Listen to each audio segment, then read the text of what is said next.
diam, akhirnya suami itu tiba-tiba bisa mengkeret. Takut.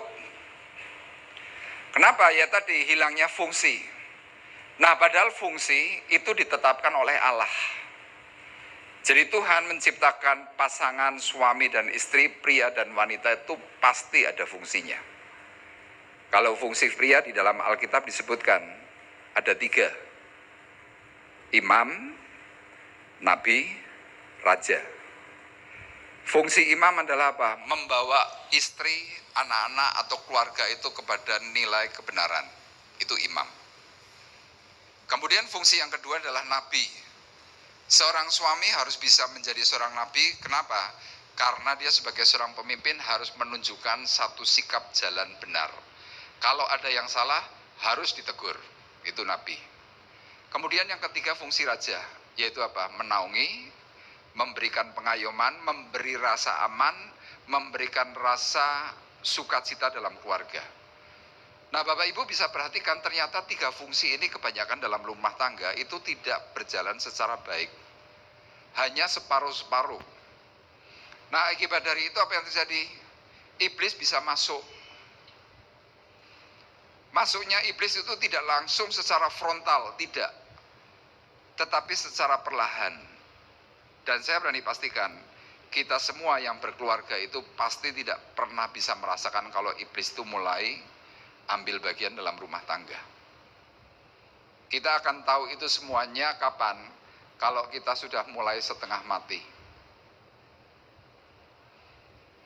Makanya di sini saya tuliskan, tetapi sangat disayangkan manusia tetap tidak menyadari hal itu, sehingga imbasnya kepada anak cucu kita. Yang saya sebutkan terakhir ini biasanya kalau orang sudah mulai nggak cocok dalam rumah tangga muncul konflik, yang paling banyak disampaikan, diutarakan adalah cerai.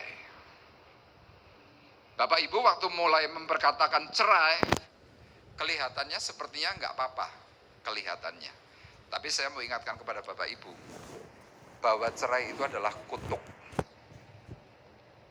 Jadi kalau Bapak Ibu maaf yang hari ini terlibat di dalam perceraian, saudara sedang mengalami hidup di dalam kutuk.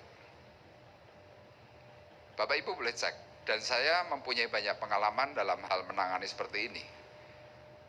Kalau seandainya mungkin orang tua kita cerai, nanti generasi kita juga mungkin bisa cerai. Anak-anak kita bisa cerai. Hidup di dalam cucu kita bisa cerai. Bapak Ibu boleh cek, dan saya mempunyai banyak pengalaman dalam hal menangani seperti ini. Kalau seandainya mungkin orang tua kita cerai, nanti generasi kita juga mungkin bisa cerai.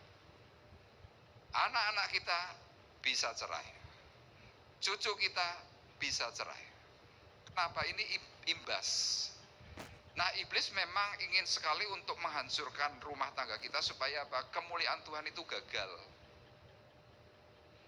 Gagal. Tapi lihat, orang kalau sudah kepingin punya perasaan cerai, apakah bisa dibedung? Gak bisa. Rata-rata mereka mengatakan bagaimana? Ini sudah keputusanku yang paling baik.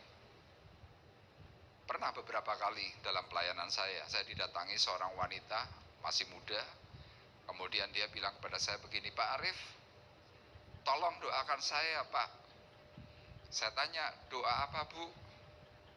Doakan supaya perceraian saya lancar. Saya bilang, Bu, apa nggak keliru minta doa kepada seorang pendeta supaya perceraian ibu ini lancar? Loh, kalau lancar kan berarti Tuhan setuju dengan perceraian saya. Jadi ada orang-orang tertentu salah konsep. Melegalkan segala sesuatu keinginan hati berdasarkan apa? Karena mulai tidak kuat.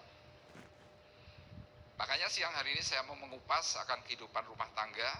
Saya memberikan tema atau judul proses hancurnya sebuah rumah tangga. Ya, proses hancurnya sebuah rumah tangga. Kenapa saya katakan proses? Karena sebuah kehancuran itu tidak instan. Rumah tangga yang hancur tidak tiba-tiba langsung ambruk, itu enggak. Tetapi mulai ada apa? Hal-hal kecil. mulai ada hal-hal yang membuat rintangan-rintangan yang pada akhirnya proses itu mulai.